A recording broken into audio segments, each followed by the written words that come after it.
अब 83,99,999 योनियाँ पशु, पक्षी, जानवर, जीव, पतंगे, वृक्ष, लता, ये सारी योनियाँ जब कट जाती हैं, निकल जाती हैं, तब ये 84,00,000वें नंबर की योनि आती है मानव की देह, मनुष्य का शरीर। तो क्यों भगवान शिव ने, भगवान विश्वनाथ ने आप और हमको मानव की देह देकर ये सोचना, समझना, विचार करना, ज्ञान अर्जित करना और ज्ञान देना, क्यों शिव जी ने हमको ऐसा बनाया? केवल समझने की शक्ति, धारण करने की शक्ति, विद्वत्ता की शक्ति, ये सब देवाधिदेव महादेव ने मनुष्य को ही क्यों दी? क्योंकि आखिरी योनि है, 84,00,000वें नंबर की यह योनि है मानव का देह। शिव पुराण की कथा कहती है, शिव महापुराण की कथा कहती है कि इसके बाद यदि 84,00,000वें नंबर की जो योनि है मानव की देह, इस योनि में व्यक्ति ईश्वर का भजन कर लेता है, सत्कर्म कर लेता है, कुछ सेवा कर लेता है, कुछ पुण्य कमा लेता है, तो फिर उसका जन्म नहीं होता, वो परमात्मा की शरणागति में विराजमान है।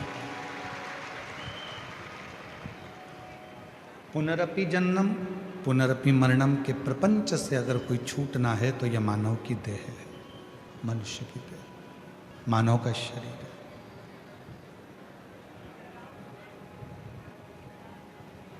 जितनी भी योनियां और मिलेंगी तो उन योनियों में आप सोचने और समझने की शक्ति नहीं होगी।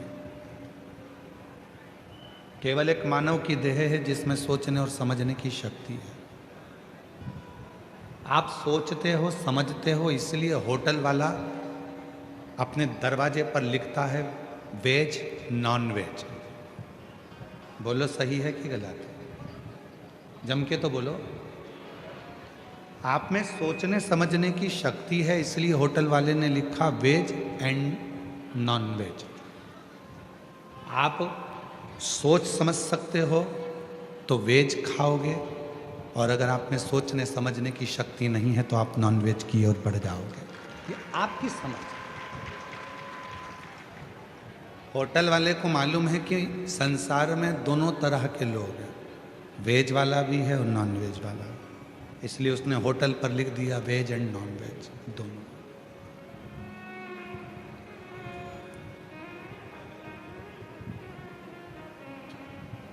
एक शादी का मंडप भी है, शादी करोगे, एक अदालत भी है तलाक करने के लिए।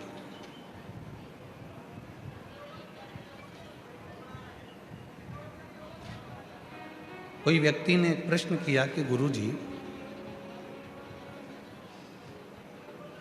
ये तलाक, ये अदालत, अभी अभी तलाक के केस चालू हुए कुछ सालों से, क्या पहले तलाक नहीं होता था? तो हम उनसे कहते हैं कि पहले तलाक की ज़रूरत ही नहीं पड़ती थी।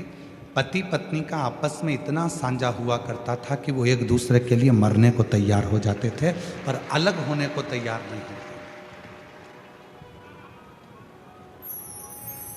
हमारे सनातन धर्म में ये तलाक की जो प्रथा है ये नहीं थी, ये दूसरे धर्म की है। 3 बार बोल दिया अलग हो गया, ये दूसरे धर्म है। हमारे सनातन धर्म में तो एक बार जो गठजोड़ा बनता है, बंधन बनता है, फिर वो अंतिम समय तक भी, आखिरी श्वास तक भी, अर्थी पर लेटने तक भी वो संबंध बना रहता है, और वो आखिरी संबंध तक निभता है। उसको तोड़ा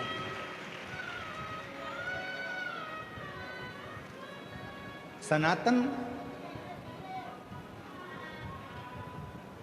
तलाक को पीछे रखता है, सनातन प्रेम को आगे रखता है, सनातन श्रद्धा को आगे रखता है, सनातन विश्वास को आगे लगता है। और आज इस व्यासपीठ से कहने में हम पीछे नहीं हटेंगे, भले किसी को बुरा लगे चाहे भला लगे। एक बात जरूर कहना चाहेंगे, दुनिया के जितने भी व्यक्ति हैं, दुनिया के जितने भी लड़के हैं, आज उनसे एक बात कहना चाहूँगा। दुनिया के जितने लड़के हैं उनसे एक निवेदन करना चाहूँगा, अगर तुम्हारी किस्मत में कोई शंकर जी की पूजन करने वाली, कोई शंकर जी का व्रत करने वाली कोई लड़की तुम्हारी किस्मत में अगर मिल जाए तो समझ लेना तुम्हारे जैसा कोई किस्मत वाला नहीं होगा, तुम काल के जाल से भी निकाल कर ला सकते।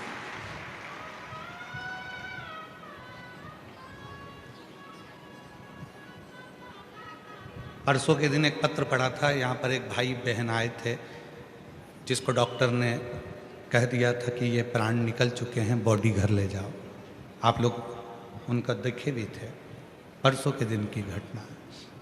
उस भाई ने कितना सुंदर बात कही। उसने कहा, गुरुजी ये मेरी पत्नी शंकर की भक्त है, इसलिए मुझे वो यमराज की कैद से भी वापस लेकर आ गई।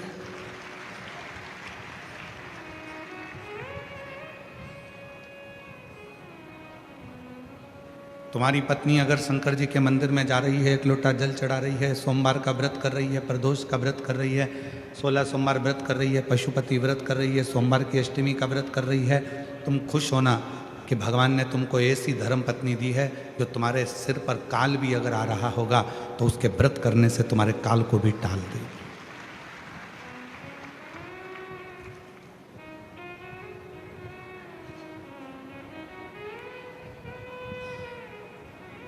बहुत सारे एक कहाँ के वकील थे आशीष, एक वकील जो अपने को मिले थे हाई कोर्ट के, कहाँ के थे? महाराष्ट्र, सूरत। एक सूरत में एक वकील मिले थे, पति और पत्नी दोनों वकील। हाई कोर्ट के वो वकील हैं, गवर्नमेंट। जब वो हमसे मिलने के लिए आए तो हमने उनसे पूछा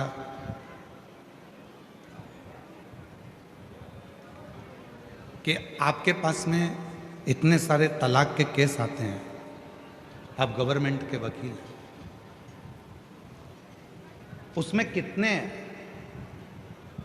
लड़कियां ऐसी हैं जो शिव की आराधना करती हैं और उनको तलाक लेना पड़ रहा है? वो हाई कोर्ट का वकील सूरत के कहते हैं, मैं पूछता हूं क्योंकि मैं खुद शंकर का भक्त हूं, तो मैं लड़के से भी पूछता हूं क्या तुम शिव की पूजन करते हो? और ये बात हमने सूरत की कथा में भी कही है, अगर हो तो वो वकील का फोटो भी आपको मिलेगा उसमें। लड़की से भी पूछते हैं, वो वकील कहते हैं हमने लड़की से भी पूछा कि आप शिव की पूजन करते हो? तो कहा, गुरुजी जो लड़की शिव को एक लोटा जल चढ़ाती होगी, जो बेटी जो बेटा शंकर से लगाव रखता होगा, उसका जिंदगी में कभी तलाक नहीं हो सकता, क्योंकि वो शिव से इतना प्रेम करते हैं और शिव प्रेम परोसते हैं।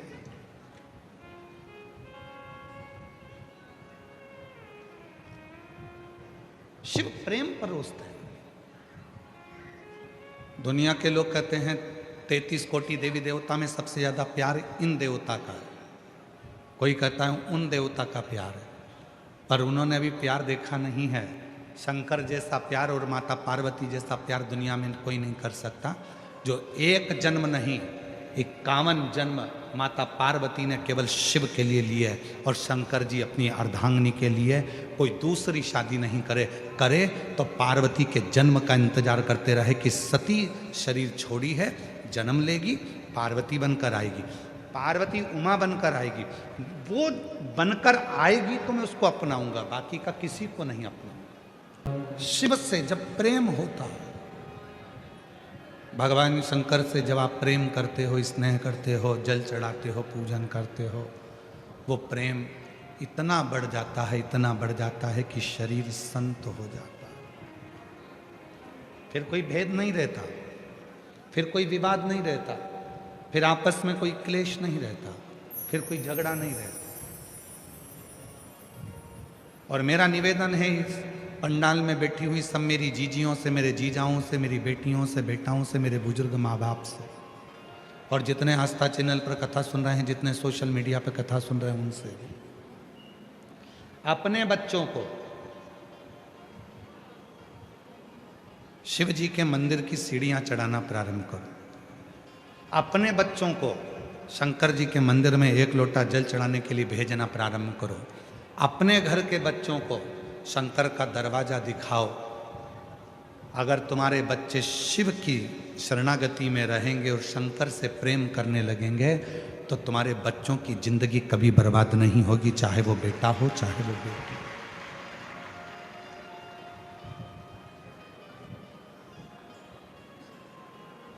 शिव विश्वास देते हैं। कबीरा बाबा ने बड़ी सुंदर एक बात कही है कि एक बार कबीरदास जी काशी में घूम रहे थे और काशी में भ्रमण करते करते कबीरा बाबा एक जगह पर पहुंच गए। दो माताएं बैठी थी, बीच में चक्की थी। कबीरदास जी देख रहे थे, वो चक्की चला रही थी। एक उधर बैठी एक इधर बैठी और दोनों मिलके चक्की चला।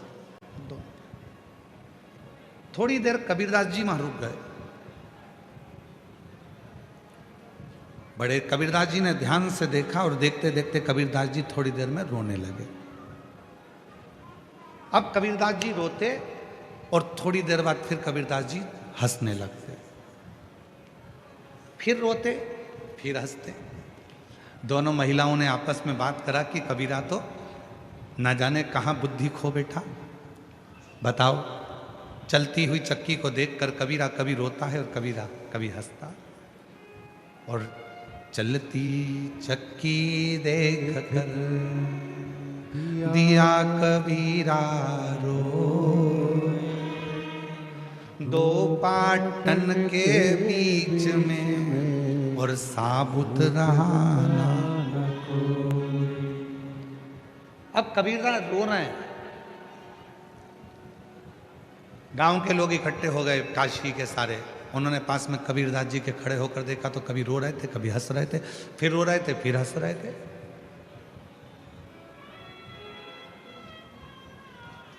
अरे कबीरा, कबीरा को हिलाया। क्या हुआ क्या? चलती चक्की देखी नहीं थी कभी जिंदगी में? कबीरदास जी ने कहा चक्की तो बहुत देखी थी पर जो आज देखी वैसी कभी नहीं देखी थी। तो कहा आज चक्की में क्या देख लिया? कबीरदास जी बोले चक्की में देखा कि गेहूं के दाने अंदर जाते हैं और वो चक्की चलती है और सबको पीस कर आटा बना देती है। इसीलिए रो रहे हो? हाँ।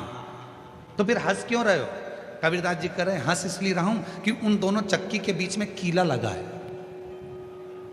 दाने चक्की के दोनों पार्टों में जाते हैं तो पिस कर आटा बन जाता है, और दाने जो कीले के पास में चिपक जाते हैं वो पिसते नहीं हैं, वो वैसे की वैसे ही रह जाते हैं, वो कीला।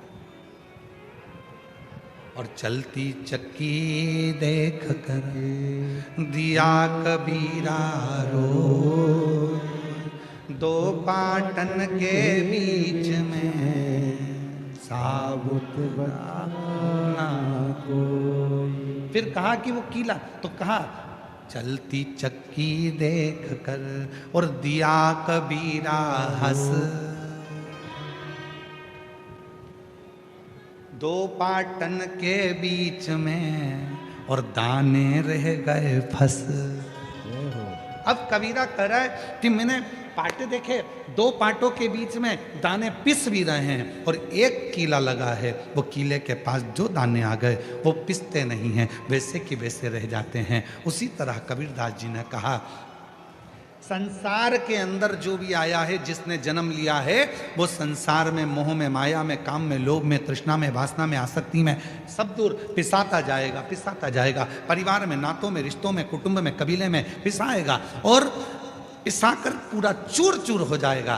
पर समझदारी उसी में है जो कीले के पास में आ गया। कीला कौन सा? तो कबीरदास जी ने तुरंत कहा वो ईश्वर, वो परमात्मा। और मेरे शंकर भगवान की शरणागति में, शिव की शरणागति उस कीले की तरह है। एक शिवलिंग का दर्शन करेंगे तो एक गोल पिंडी के रूप में है, और जो उसके दाने जब कीले के पास आ जाते हैं तो पिसाते नहीं हैं। जो परमात्मा की शरणागति में आ गया फिर वो संसार में कभी पिसाता नहीं है, वो बच जाता है, बच गया।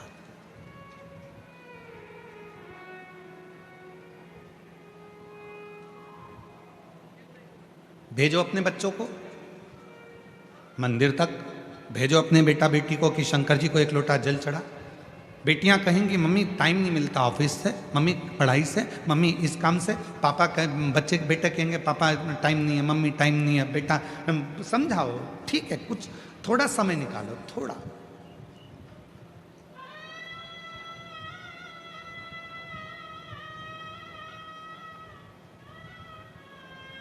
जब व्यक्ति बीमार होता है, एक्सीडेंट होता है, वेंटिलेटर पर पड़ा रहता है, उसके घर में पैसा भी होता है, रिश्तेदार भी होते हैं, खाने के लिए भी होता है।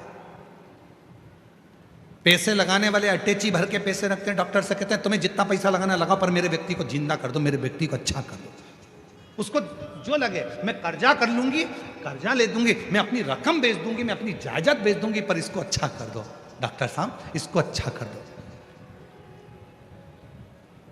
मकान गिरवे रख दिया, जमीन गिरवे रख दी, गहने गिरवे रख दिए, बच्चे दिन रात काम करते रहे उस व्यक्ति को ठीक करने के लिए। पर याद रखना, पैसा दवाई खरीद सकता है, पैसा पलंग खरीद सकता है हॉस्पिटल का, पैसा वेंटिलेटर खरीद सकता है, पर पैसा श्वास नहीं खरीद सकता। श्वास बढ़ाने की जवाबदारी तो वो प्राणपति परमात्मा भगवान शिव की ही है। धड़कने, श्वास कितनी देना है, कितनी प्रदान करना है, उसकी जवाबदारी उसकी है। पलंग खरीद लो, अच्छा हॉस्पिटल खरीद लो, अच्छे डॉक्टर खरीद लो, मुंबई से डॉक्टर बुलवा लो, तुम्हारी मर्जी पड़े तो सूरत से बुलवा लो, तुम्हारी मर्जी पड़े दिल्ली से बुलवा लो, विदेश से बुलवा लो, वो सब आएंगे, दवाई देंगे, खर्चा करेंगे, सब कुछ होगा। पर सब कुछ करने के बाद भी डॉक्टर कहेंगे कि उसके हाथ में कुछ है। हम मेहनत तो कर रहे हैं पर रिस्पॉन्स इतना मिल नहीं रहा। हम मेहनत कर रहे हैं, आपने हॉस्पिटल भी अच्छा चुना है, डॉक्टर भी अच्छे चुने, दवाई भी अच्छी चुनी, महंगे से महंगा काम करा, पर रिस्पांस नहीं मिल रहा। क्यों नहीं मिल रहा? क्योंकि उसने पैसा तो कमाया पर कभी पुण्य नहीं कमाया। यदि कभी पुण्य कमाया होता तो हॉस्पिटल में वो पुण्य काम आ जाता। थोड़ा सा आप कलेक्टर बनो, आप एसपी बनो, आप आईजी बनो, डीआईजी बनो, टीआई बनो, तुम्हारी मर्जी पड़े, मंत्री संतरी कलंतरी, जो तुम्हें बनना है सब कुछ बनो, मना नहीं है। पर परमात्मा से निवेदन करना, मुझे सब कुछ बनाना, पर उससे पहले तेरे चरणों का दास बनाना, क्योंकि अंत समय में कोई नहीं आएगा, तब तुझे आना पड़ेगा। और अंत समय प्रभु आना पड़ेगा, और वचन दिया तो निभाना पड़ेगा। आए ना आए प्रभु कुटुंब कबीला, अंत समय प्रभु आना पड़ेगा, वचन दिया तो निभाना पड़ेगा, अंत समय प्रभु आना पड़ेगा। कौन आएगा अंत समय में? वेंटिलेटर के बाहर डॉक्टर कह देंगे आईसीयू में इतनी बजे से इतनी बजे तक मिलना, चलो बाहर जाओ, इतनी बजे आना, कमरे में कोई नहीं जाएगा, सब बाहर हो जाओ, रिश्तेदार बाहर, सब बाहर। याद रखना, उस वेंटिलेटर पर जब तुम्हारी अंतिम सांसें चल रही होगी, कोई पास नहीं आएगा, कोई नहीं। कौन आएगा? अभी हम यहां से आते हैं ना, इधर से, ये इधर से पुल के पार से, तो पुल चालू होता है, वहीं पर शमशान है, वहीं शमशान। जिस दिन कथा चालू हुई थी उसके दूसरे दिन भी हमने देखा था कि कोई का अंतिम संस्कार हो रहा था। चिता पर अकेला व्यक्ति लेटा हुआ है, बाकी के सारे रिश्तेदार छांव में बैठे हुए हैं, पेड़ के सब छांव। उसमें बेटा भी होगा, उसमें बेटी भी होगी, उसमें जमाई भी होगा, उसमें पति भी होगा, उसमें काका भी होगा, उसमें मामा भी होगा, उसमें रिश्तेदार भी होंगे। जो रिश्तेदार तुम्हारे धन के चक्कर में तुम्हें 1 मिनट नहीं छोड़ते थे, आज वो तुम्हें चिता में लेटाकर छांव में पेड़ की बैठे हैं और बीड़ी सुगड़ कर बीड़ी धुनक रहे हैं। कुछ बेटे बेटे तंबाकू मल रहे थे और मुर्दा जल रहा था, चिता पे लेटा था और तंबाकू खा रहे थे। कुछ बैठ के गप्पे लगा रहे थे। मुर्दा, इसमें कोई मामा था, इसमें कोई काका था, इसमें कोई चाचा था, इसमें कोई भाई था, इसमें कोई पापा था, इसमें कोई काका था, इसमें कोई जमाई था, इसमें कोई बेटा था। जितने बैठे थे उसमें सब रिश्तेदार थे, पर अकेला चिता पर जल रहा था। उस समय पर कोई नहीं था, कोई नहीं। जब तन में उठेगी ज्वाला, कोई पास न आने वाला। जब तन में उठेगी ज्वाला, कोई पास न आने वाला। भक्तों की सुन के पुकार रे, तू नंदी लेकर आ जाना।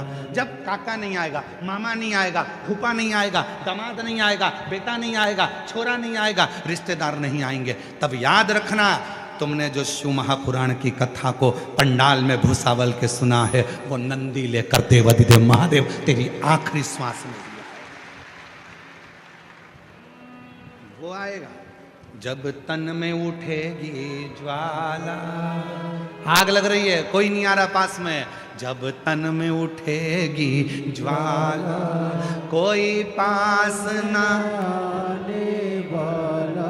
किसी के पास टाइम नहीं है। आज के ज़माने में सबके पास समय इतनी कमी हो गई कि मुर्दे को जलाना है तो भी मोटरसाइकिल साथ लेकर जाते हैं, कितनी जल्दी जलेगा, और वहाँ भी इंतजार करते, जल्दी करो जल्दी करो जल्दी करो जल्दी करो।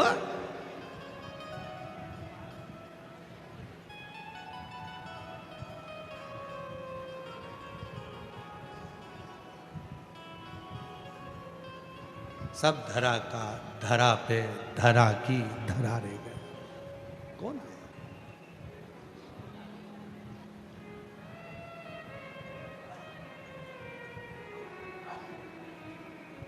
किसका इंतजार? कौन करे? कौन? फिर याद आ गई वही वाली लाइन जो हमने पूर्णा में भी गुनगुनाई थी और पहले भी गुनगुनाई थी। वही वही आपको आती है ना, सबको सब बोलना। और भीड़ में तन्हाई में, प्यार की गहराई में, मुझे तुम याद आते हो, मुझे तुम याद आते हो। बहुत उलझ गए संसार सागर में, रिश्तों में, नातों में, कुटुंब में, कबीले में कोई नहीं आएगा। तब भीड़ में तन्हाई में, प्यार की गहराई में, मुझे तुम याद आते हो,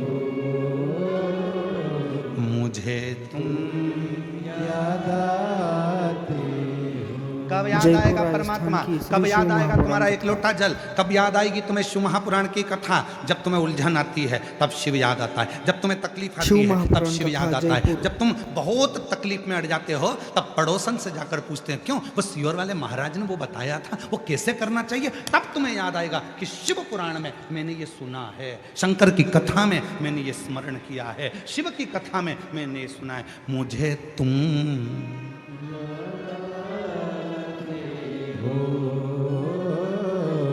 मुझे तुम याद आते हो।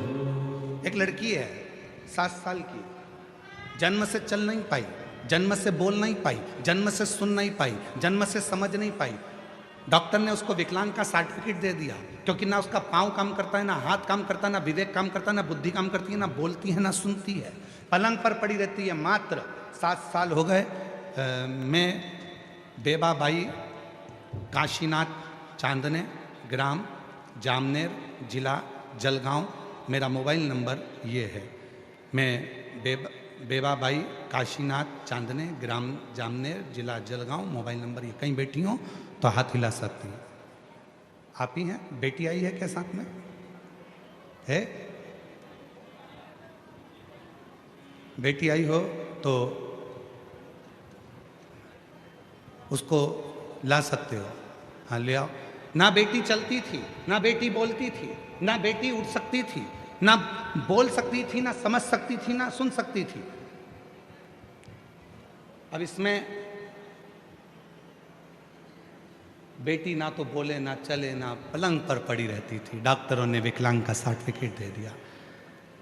एक बार किसी को पानी चढ़ाते हुए देखा तो पूछ लिया, क्यों तुम रोज मंदिर जाती जाती दिखती हो, क्या बात है? तो कहा टीवी पर वो सीहोर वाला महाराज आता है, प्रदीप मिश्रा, कथा कहता है, दिल से सुनो, उसको सुनकर तुम भी मंदिर जाओ। हम कथा सुनने लगे, आस्था चैनल पर मंदिर जाने लगे। शिव जी को जल चढ़ाती, वो जल लाकर अपनी बेटी के शरीर पर लगा देती। बेटी के शरीर पर लगाते लगाते, क्योंकि आस तो पूरी खत्म हो गई थी, क्योंकि डॉक्टर ने विकलांग का सर्टिफिकेट दे दिया था, आस पूरी खत्म हो गई थी, पर रोज जाती, हिम्मत नहीं छोड़ी, क्योंकि आप कहते हो कि अगर उस बाप पर भरोसा है, शिव पर, तो वो ठीक कर कर ही रहेगा। जल लाती, बेटी के शरीर को लगाती। आज मैं बाबा को धन्यवाद देने के लिए आई हूँ। आज मेरी बेटी चलने भी लगी, बोलने भी लगी, और बाबा की कृपा से सुनने भी लगी। मैं बाबा को धन्यवाद देना। मुझे तुम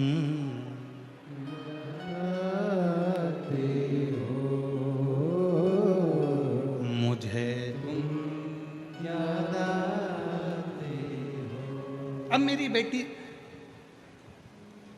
गुरुजी अब पत्र देखिए, अब वहां बोलने लग गई, चलने भी लग गई, और सुनने भी लग गई। गुरुजी मेरी बेटी को भुसावल के कथा पंडाल में लेकर आई हूं। बाबा पर मुझे पूरा भरोसा था, मेरे बाबा ने ठीक किया। शिव ऐसा ही है। तुम्हारा भरोसा कितना है? निवेदन करूं आप सबसे, कहीं दूसरी कथा में जाना तो केवल कथा को सुनने के लिए जाना, पर शिव महापुराण को अगर तुम्हें मालूम पड़ जाए कि कुबेरेश्वर धाम से चलकर ये कुबेरेश्वर बाबा यहाँ पहुँचे हैं, कुबेर भंडारी ये शिव महापुराण के रूप में यहाँ पहुँची है, तो तुम कथा सुनने के लिए मत जाना, अपने बाप से बात करने के लिए जाना, उससे थोड़ा बोलने के लिए जाना। वो तुम्हारे दुखड़े को समाप्त करेगी, वो तुम्हारे दुखड़े,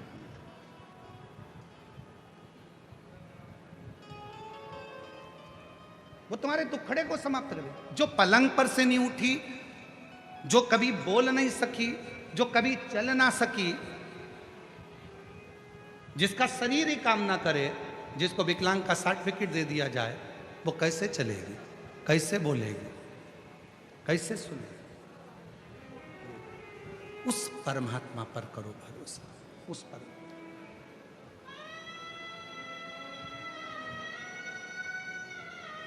मैंने तेरे ही भरोसे बाबा, तेरे ही भरोसे हवा बिच उड़ती जाई, बाबा डोर हथो छड़ी कटी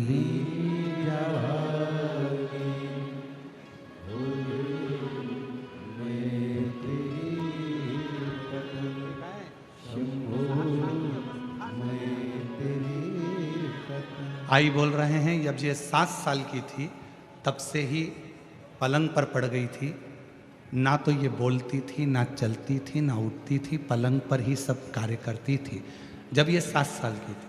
और आज बाबा की कृपा से खुद चलकर आई है, ये शिव की कृपा।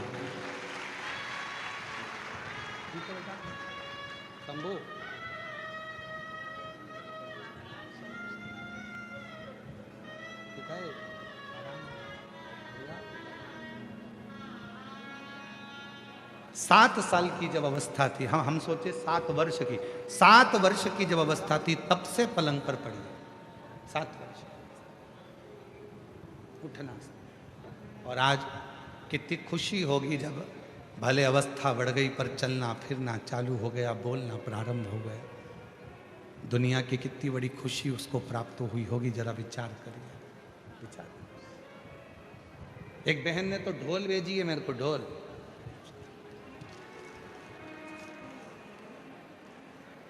एक जोरदार ढोलक आई है, गले में डालो ने बजाओ। वो ढोलक भेजने का कारण क्या है मालूम है आपको? पत्र में लिखा है उसने ढोलक भेजने का कारण भी। मेरा नाम कोमल दीपक कापड़े, मैं फैजपुर जिला जलगांव तहसील यावल की रहने वाली हूँ। मेरी शादी को कई साल निकल गए थे, गर्व नहीं ठहरता था। जितने लोग मिलते थे वो केवल मुझे अपशब्द कहते थे, ताना देते थे, और पूरे मोहल्ले में मेरे लिए गली गलत बात कहते थे। इसे ढोलक पीट पीट के कहते थे कि ये तो बांझ है, इसको औलाद नहीं हो सकती।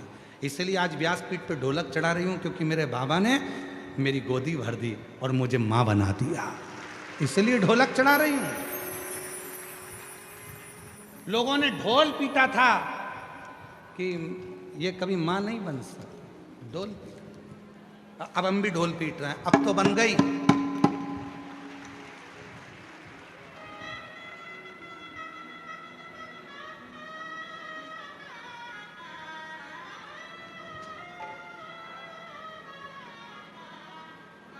अब तो माँ बन गए ना, अब तो शिव कृपा, कहीं बैठी हो तो अपने बच्चे को ला सकते। और मुझे तुम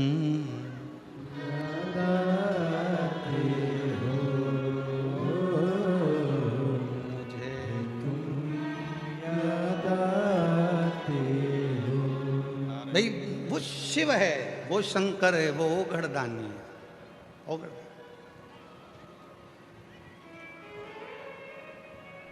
आज किन्नर समाज के भी कुछ लोग आए हुए हैं ना। आ जाओ, ढोलक हम तुमको ही दे देते हैं। आओ, आ जाओ, आ जाओ, आ जाओ, आ जाओ।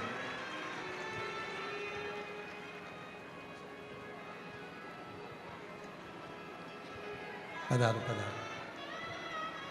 शिव जी के परम भक्त हैं। प्रथम सृष्टि में किन्नरों की सृष्टि का गुणगान शिव महापुराण में मिलता है।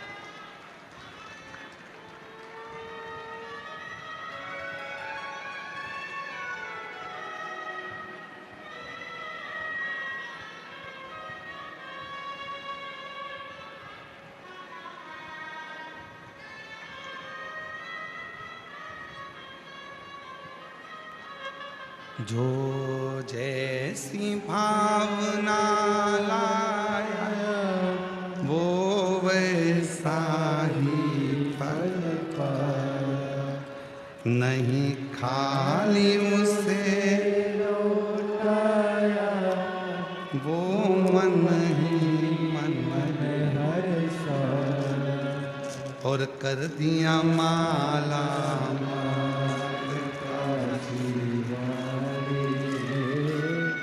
लुटा दिया भंडार काशी वाले, लुटा दिया भंडार काशी वाले,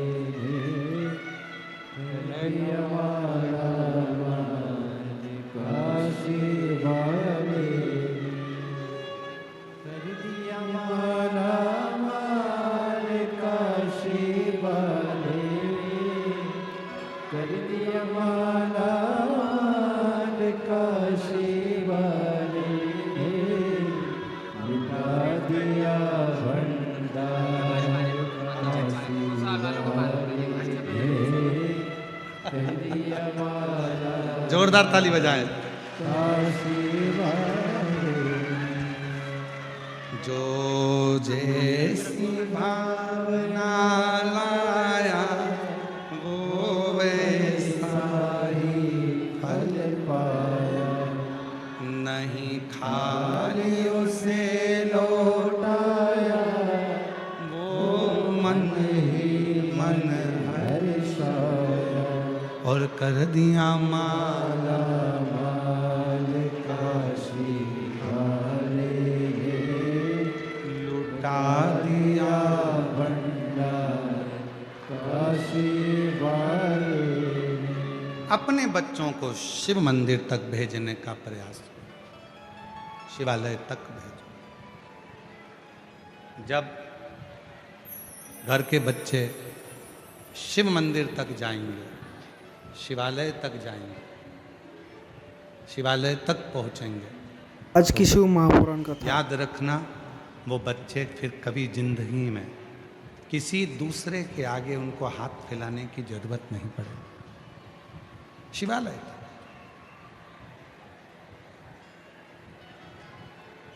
शिव तत्व में, आज की शिव महापुराण कथा, जयपुर राजस्थान। शिव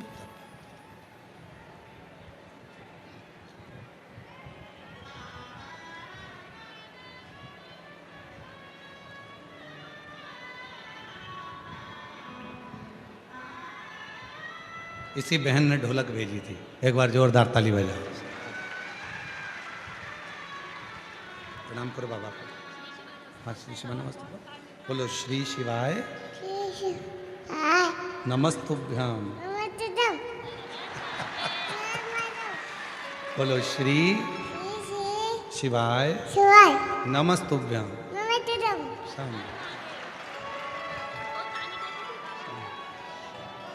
जी कह रही है, इतना ताना देते थे गुरुजी, लोग अब शब्द कहने में पीछे नहीं हटते थे। खूब ढोल पीट पीट के कहते थे कि ये तो बांझ रहेगी, इसके घर औलाद नहीं होगी। शिव जी पे ऐसा भरोसा करा, एक कथा में पहुंच गई पंडाल में, 7 दिन की कथा सुनी, रोज वहाँ की मिट्टी को अपने गर्भ पर लगाती, घर जाकर सफ़ेद आंकड़े की जड़ का प्रयोग किया और बाबा की कृपा से बच्चे का जन्म हुआ। एक बार जोरदार ताली बजाकर साथ ही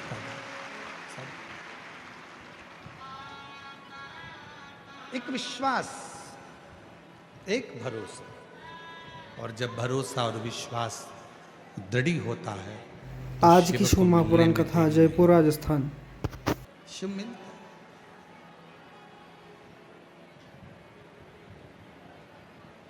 कितना दूर दूर से आप लोग यहाँ आए हो, पूरे दिन भर धूप में तपते तपते आप इस कथा का इंतजार करते हो, पूरे धूप में तपते थे।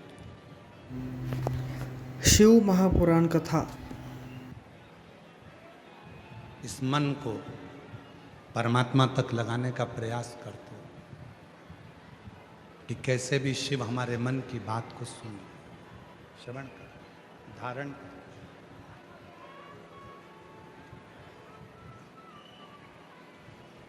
उसको भजो। कितना सुंदर एक संवाद है संत तुकाराम जी का।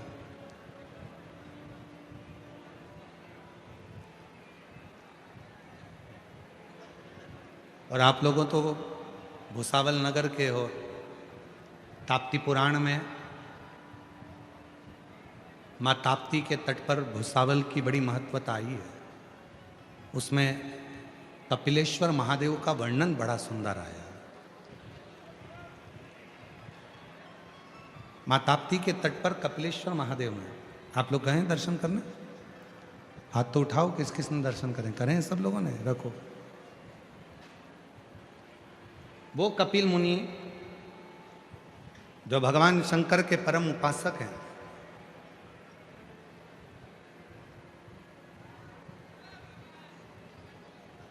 वो कपिल मुनि जिनके आश्रम में ले जाने के लिए स्वयं शंकर भगवान ने गंगा को अपने मस्तक पर धारण किया,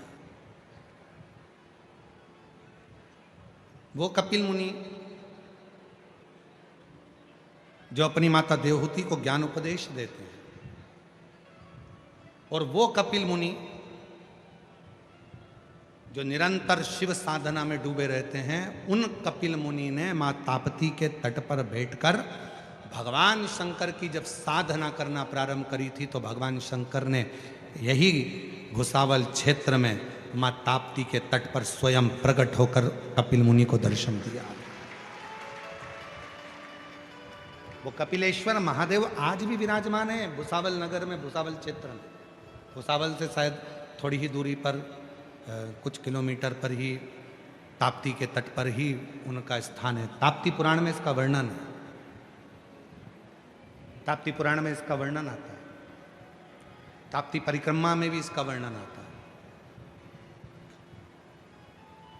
तो जरा विचार करिए कि भुसावल की भूमि कोई साधारण भूमि नहीं है।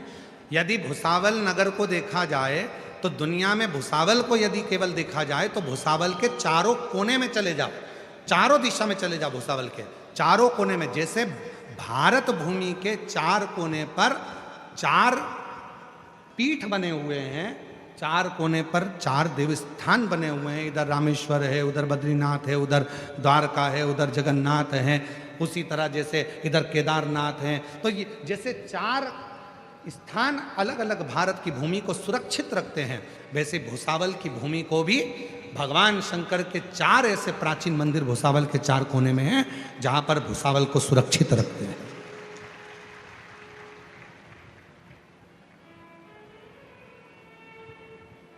स्वयं शिव प्रकट है।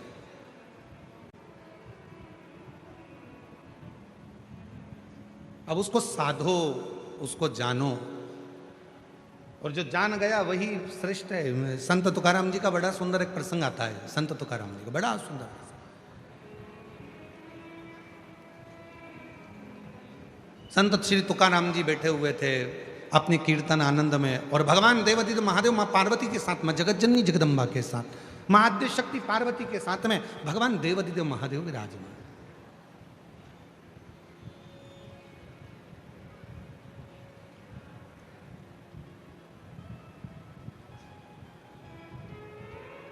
तुकाराम जी अपनी मस्ती में कीर्तन कर रहे थे।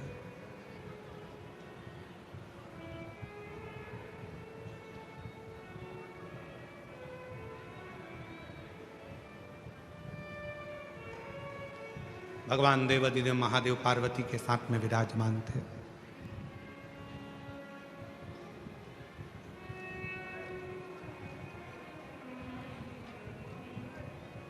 पार्वती जी संत तुकाराम जी के कीर्तन को सुनती जयपुर सुनती राजस्थान इतनी शिव महापुराण बेसुध कथा। हो गई थी कि उनको घर की भी सुध नहीं थी।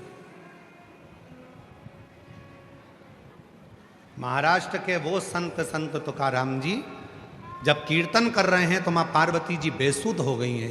इतना उनकी सुध पूरी कीर्तन में डूब चुकी है, पूरी कीर्तन कुछ स्मरण ही नहीं है, बस डूब। हाँ विठला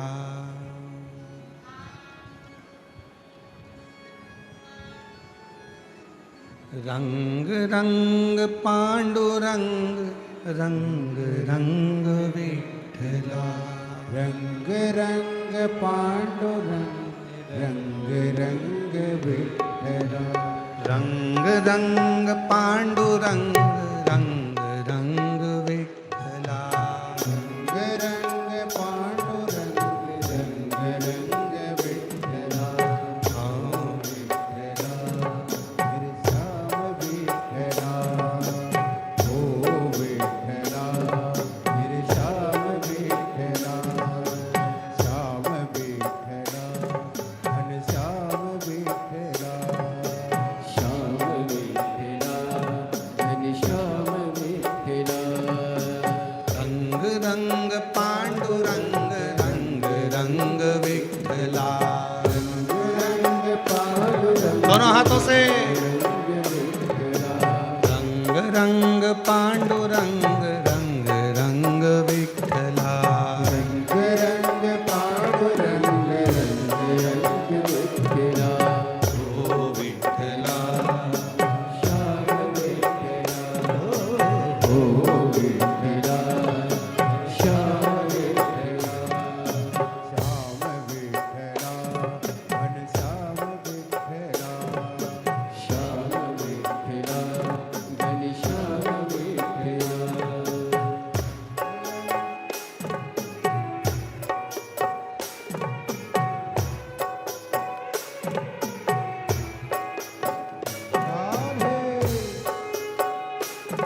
विठ्ठल पंडरीनाथ भगवान की हर हर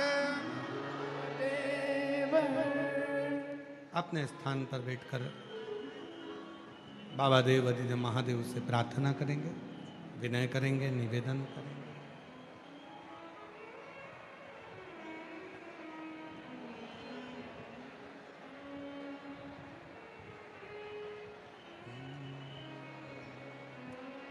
ओ विठ्ठला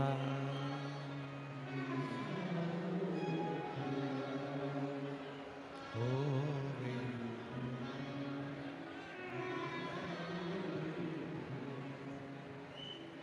रुक्मणी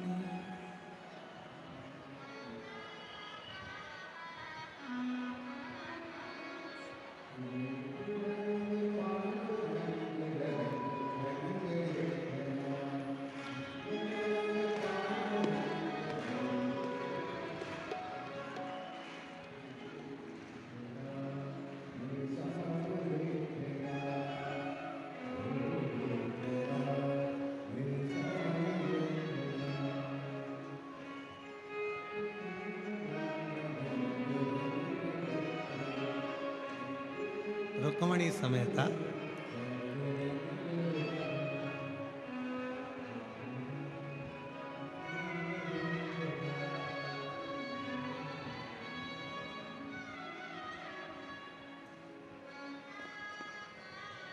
शिव कथा कह रहे हैं।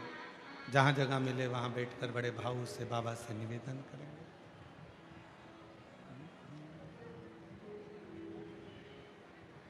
बाबा को अपने मन का भाव कहें। ये कथा 16 मार्च तक भुसावल नगर में चल रही है।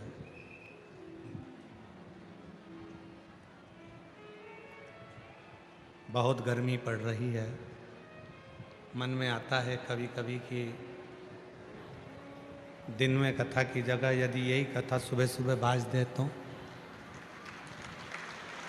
ऐसा मन में भाव आ रहा है कि गर्मी बहुत तेज पड़ रही है। पर कई बार ऐसा लगता है बहुत दूर दूर से आप लोग आते हैं तो समय पर पहुंचना नहीं हो पाता। सब भुसावल के हो क्या आसपास के? हाथ उठाओ जरा, भुसावल वाले हाथ उठाओ, भुसावल वाले रख लो नीचे। अब जो भुसावल के बाहर के हैं वो हाथ उठाओ जरा। आदि कमरिया पे साड़ी, भुसावल की बारी, रख लो नीचे।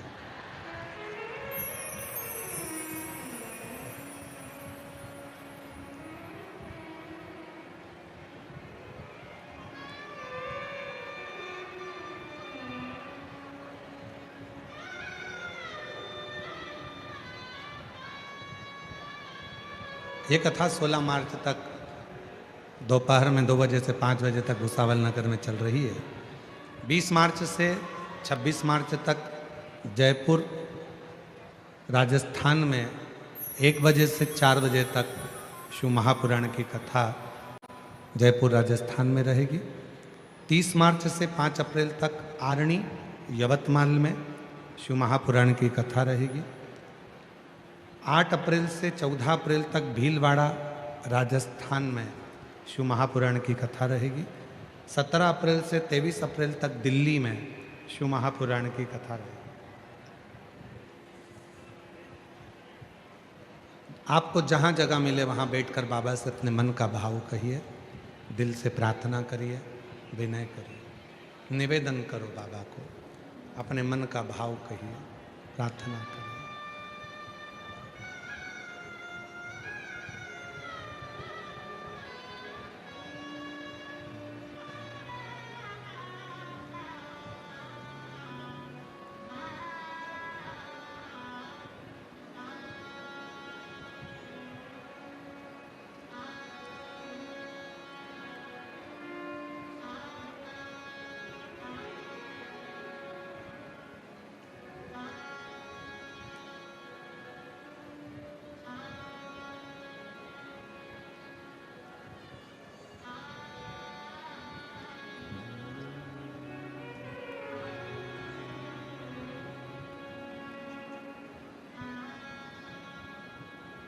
श्री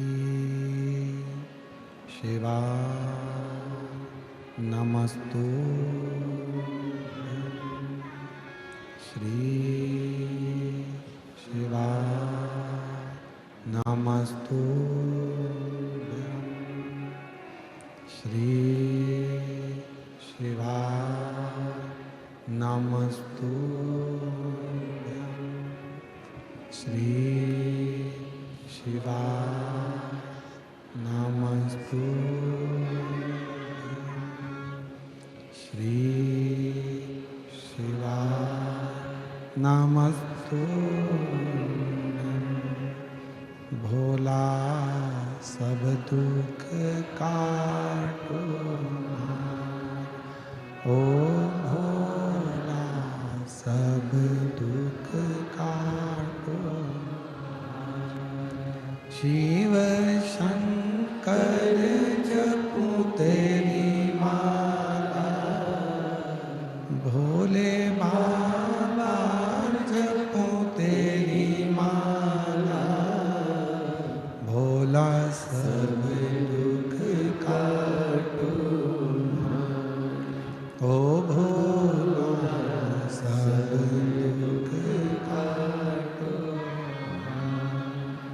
वेश मंगलकारी वेश मंगलकारी शमशान वासी हमारा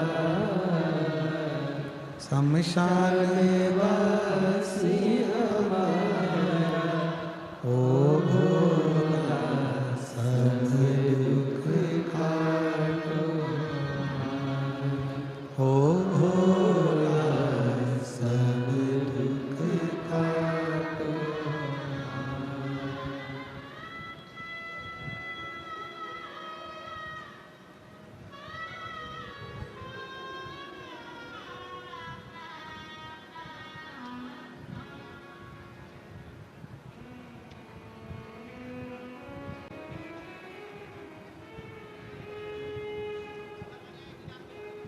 बाबा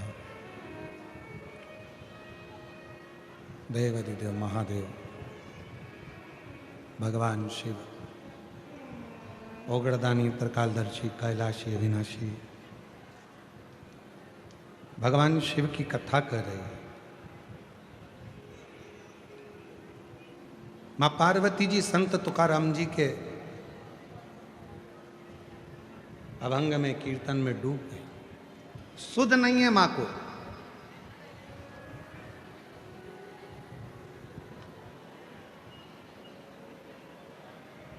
नंदी ने अपने गले में पड़े हुए घंटे का नाद किया तो भी पार्वती जी की सुध नहीं बनी।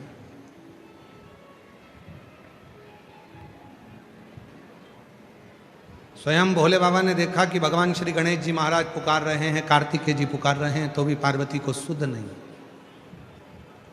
थोड़ा ध्यान देना, भारत की भूमि के संत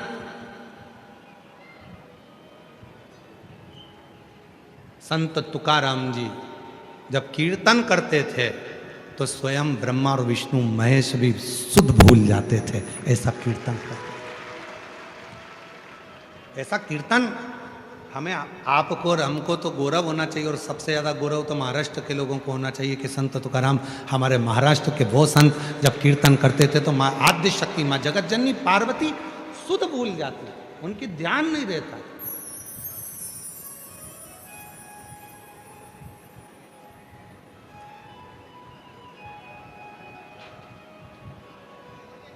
पंढरपुर में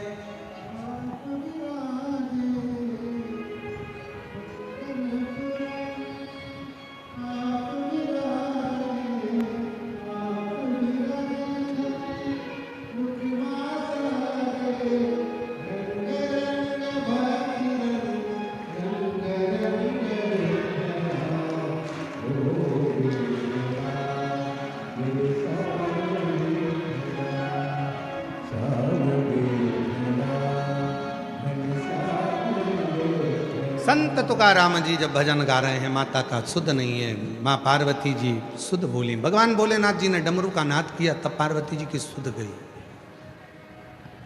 उठी, शिव जी के पास पहुंची। आज बाबा भोलेनाथ जी के पास पार्वती तो जाकर बैठी ही थी, इतनी देर में भगवान श्री हरि का आगमन हो गया।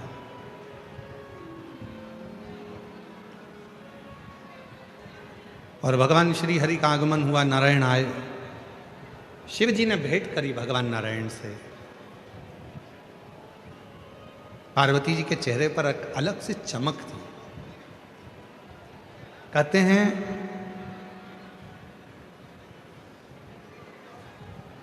अगर बर्तन में दूध लेना है तो बर्तन को खाली रखना पड़ेगा। तुम्हारी जो पानी की बोतल है उसमें अगर पानी भरना है तो पहले बोतल का पानी खाली करना पड़ेगा, तब तो दूसरा पानी भराएगा। और अगर भरी हुई बोतल है और उसी में तुम पानी डालते जाओगे तो वो पानी तो नीचे गिर जाएगा।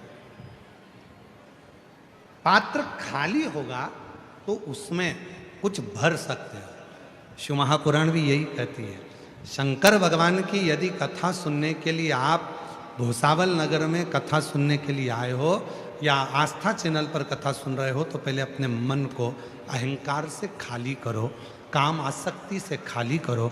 जब ये मन खाली होगा तब इसमें शिव महापुराण की कथा भराना प्रारंभ होगा, तब इसमें भरा। अब हमने इसमें तो पहले से ही इतना सारा ना जाने कौन कौन सा कचरा भर के रखा है। अच्छा, कितना आश्चर्य होता है ना, आप लोग भंडारे में जाते हो भोजन करने के लिए तो पूरी प्लेट एकदम साफ होना चाहिए। कितने ज्ञानवान हो आप सब लोग, कितने विद्वान हो सभी लोग। भोजन करने गए तो प्लेट साफ चाहिए और भजन करने बैठे तो मन साफ नहीं है।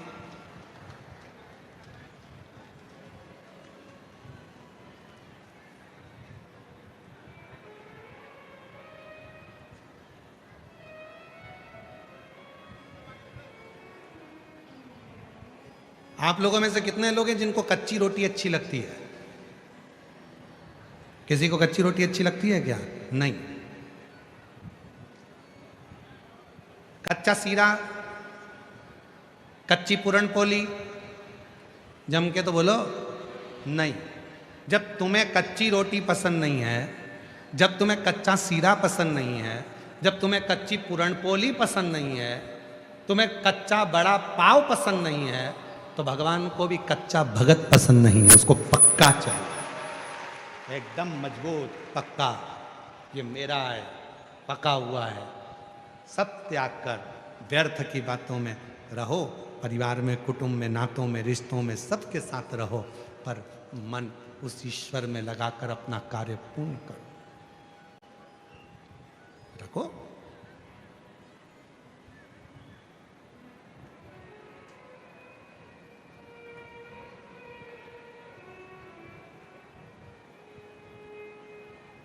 रंग रंग पांडुरंग रंग रंग रंग।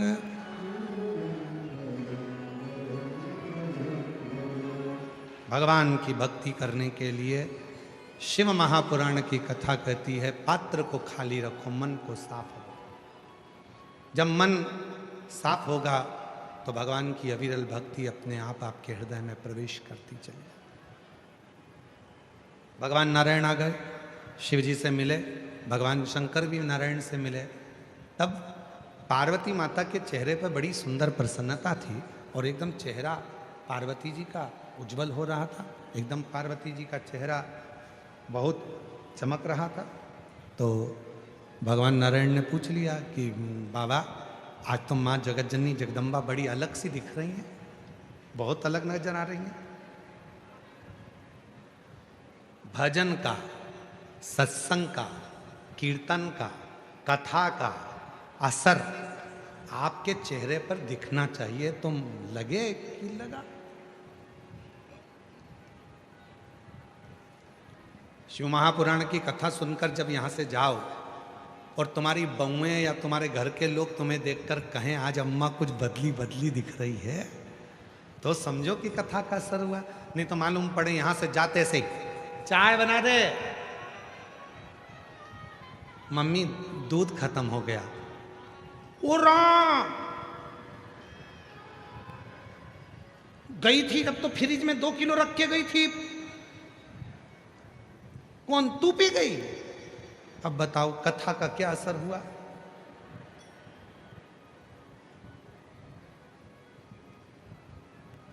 चल रहने दे। अच्छा,